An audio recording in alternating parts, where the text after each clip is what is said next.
How do we avoid being blindsided by the future? How can we see opportunities that others miss? I really care about how people make decisions and how to make them differently in different contexts. We've increasingly become a society of specialists where focus and expertise are highly valued. And in today's hyper-connected world, we need more generalists. I try in my talks to help you see the world differently. Where some people say, so what? The savvy observer looks at seemingly irrelevant data and connects the dots. When facing massive uncertainty, it's better to be a generalist. It's the ability to see across areas of specialization that allows you to navigate uncertainty with greater success. In today's highly interdependent world, what we need is integrated thinking. We need a generalist approach to help us navigate uncertainty and spot opportunity. Throughout my career as an investor, as an academic, and as an advisor to numerous companies, I have found value in adopting this generalist approach. Important insights can come from the most unlikely of sources. If you pull up Sotheby's common stock price chart and pull it back to 1988 when that stock went public, what you see is a seismograph. But just look at this for a second. It's a flat line and it has blips up like a seismograph might have. First blip, October 89.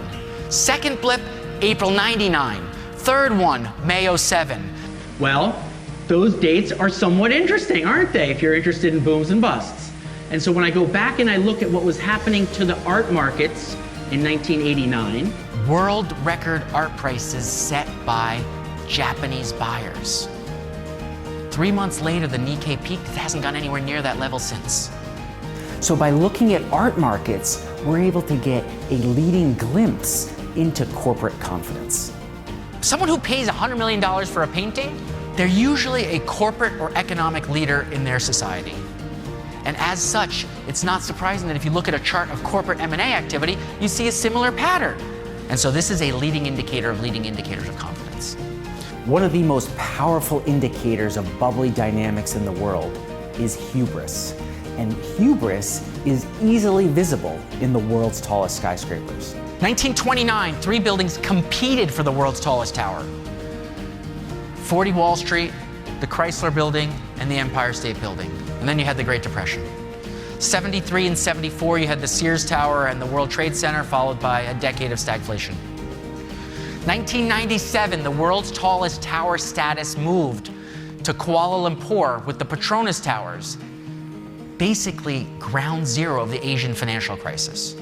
Next time you read in the newspaper that country X is building the world's tallest skyscraper, that should be interpreted by investors, policymakers, and interested citizens alike as a large flashing warning sign. By taking a bigger picture, longer run view and perspective, you can develop the flexibility you need to navigate what is likely to be a chaotic future.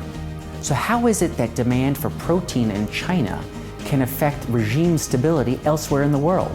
So at $5,000 per capita of GDP, you start consuming more meat. Makes sense. I've got my housing covered, I've had the bowl of rice, the kids are educated, I'm paying the doctor's bills. Let me put some chicken on that rice. Uh-oh. Where's China? It's right there at the tipping point. My argument is China is on the verge right now of increasing meat consumption per capita in a noticeable way.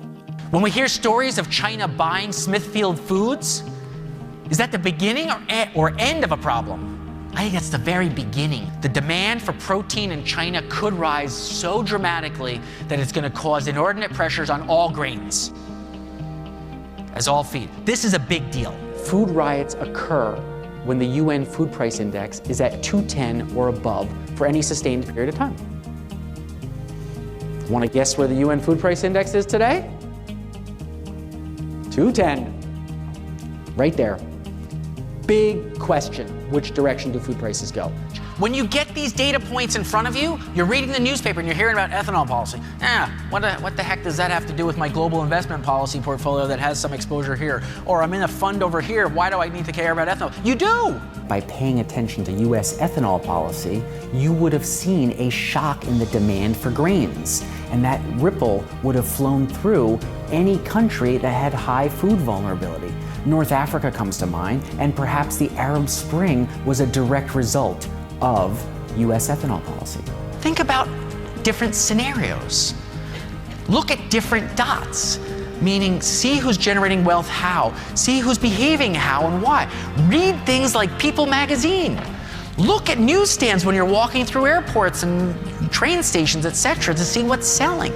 All of us can benefit from adopting a generalist approach. You do not need to have a PhD in economics.